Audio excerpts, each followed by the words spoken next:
ছোট বোন বড় ভাইয়ের বাসায় আসছিল কিছু ব্যাগে কইরা সবজি নিয়া আইসে দেখতেছে তার ভাবে এই যে ঝাড়ু দিতেছে আর ভাইয়া ফুল গাছের মানে ফুল গাছ টপের ভিতর লাগাইতেছে। ভাবিকে দেখে যখন ডাক দিল ভাই বলে, বোন তুই এতদিন পরে আসছো, কত সুন্দর করে কথা বলতেছে। তারপর সে যখনই ফলটা ওই জায়গায় ব্যাগটা রাখিয়া খুসুমুসু করতেছে তখন ভাবে বুঝে গেছে কিছু প্রয়োজনে সে আসছে। বলে, তুই কেন আসছো, তোর কি কিছু লাগবে? তারপর সে লুকা লুকে বলে যে, হ্যাঁ ভাবি, আমার মানে জামাই হসপিটালে অসুস্থ, এখন তার কিছু টাকা পয়সা দরকার, এই জন্য আসলাম। মানে এটা মানে অস্ত অস্ত করে বলে, মন খারাপ করে। মানে ভাবি কি বলে না না বলে। এই কথা শোনার পরে ওই জায়গায় ভাবি বলতেছে, আমাদের কাছে তো টাকা পয়সা নাই, কিছু না, এরকম সে বলতেছে। এখন সে বলতেছে, ভাবি খুব এমার্জেন্সি, না হলে আমার স্বামীটা খুব অসুস্থ, মানে অসহায় অবস্থায় আছে, আমাদের টাকা পয়সা নাই, হইলে তোমাদের দিয়ে দেবো। এই কথা শোনার পর তার ভাই ওই যে চলে যায়। এখন সে বলতে আছে মানে তার ভাই বলতে আছে, দেখছো তোমার ভাই চলে গেছে, আমাদের কাছে টাকা নাই, থাকলে অবশ্যই তোমাকে দিতাম। এটা সে বলতেছে। আর ওইদিকে বোনটা মন খারাপ করে দাঁড়াই আছে আর বলে যে, ভাবি আচ্ছা ঠিক আছে, লাগবে না, তোমরা এই সবজিটা রেখে দাও, আমি চলে যাই। তারপর সে বলে যে, আচ্ছা তুমি মন খারাপ করো না, আচ্ছা যাও, পরে আবার এসো।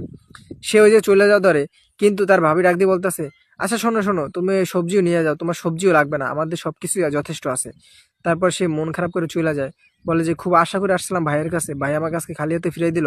যাওয়ার পথে সে তার করুণ দৃষ্টিতে বাড়ির দিকে তাকায় যে তার ভাই পিছন থেকে তাকে ডাক দেয় কিনা, কিন্তু তার ভাইও তাকে ডাক দিল না। তার ভাবির কথা মানে সেও আর কি ওই জায়গায় চুপ হয়ে গেছিল।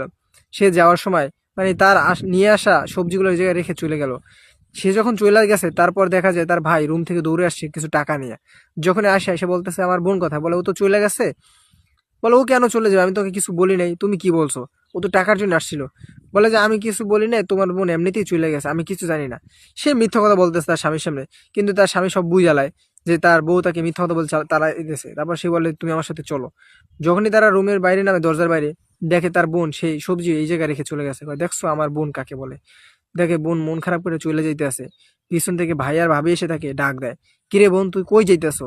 তারপরে সে বলতেছে, বোন আমি তো তোর জন্য ঘরে টাকা আনতে গেছি, তুই আমাকে না বলে চলে আসলি, তুই কেমনে পারলি তোর ভাইয়ের সাথে কথা না বলে আসতে?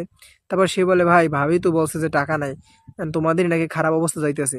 তারপর সে বলে, আরে বোন, ও যা বলছে তুই ভুলে যা, আমি তোর জন্য টাকা আনতে গেছিলাম। শোন বোন, বোনের বিপদে যদি ভাই না থাকে কে থাকবে বল?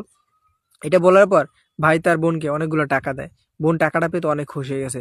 সত্যি ভাই, বোনদের বিপদে সর্বপ্রথম ভাইরাই আগায় আসে, আর যদি নাও আসে তাহলে তাদের আগে আগায় আসা উচিত। আপনারা কি বলেন?